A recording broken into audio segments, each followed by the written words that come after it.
Today we're going to dive deep into a gaming legend, a title that shook the very foundations of the industry with its groundbreaking technology and innovative design.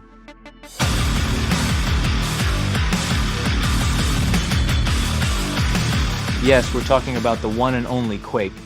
Quake was a revolution in the world of first-person shooters, bringing about a true 3D experience in a genre that was, until then, predominantly 2D.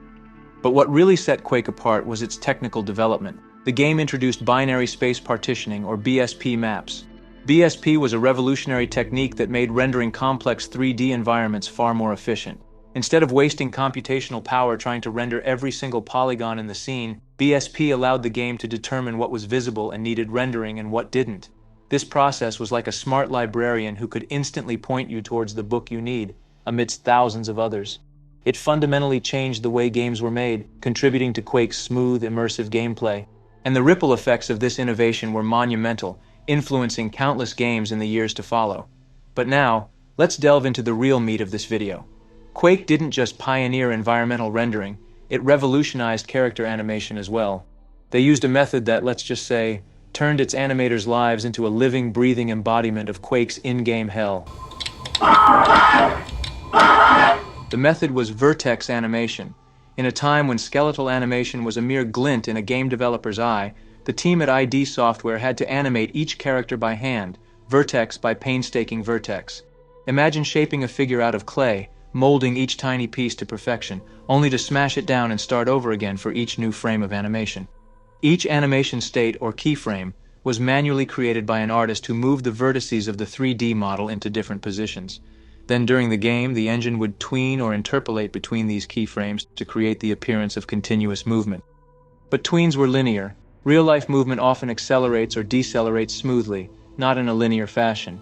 This can lead to animation that sometimes appears somewhat mechanical or rigid.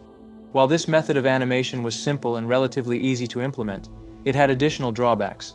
It didn't preserve the relative distances between vertices well, which could lead to what was informally referred to as jelly vertex syndrome, an effect where models appeared to wobble or jiggle unnaturally during animations. Modern games typically use more advanced forms of animation like skeletal animation or rigging, where a virtual skeleton is created within the model and the vertices are attached to the bones of this skeleton. This allows for more realistic and fluid animations compared to vertex animation. Quake fixed another glitch you may notice while playing older games. Observing certain models from steep angles reveals fluctuating textures. This occurs because early 3D engines employed a fine texture mapping as a less computationally intensive alternative to perspective-correct texture mapping. This approach, however, causes texture distortions when the models are viewed from acute angles.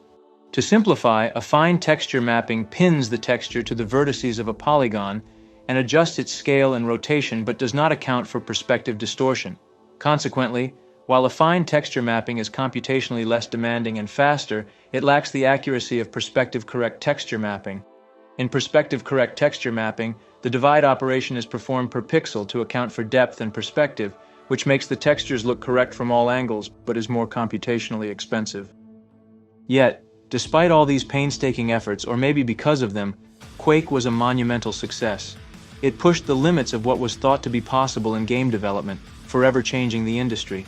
So next time you enjoy the smooth character animation and fluid gameplay of your favorite 3D game, take a moment to remember the hellish efforts of those ID Software pioneers who dared to venture into uncharted territory and paved the way for the games we enjoy today.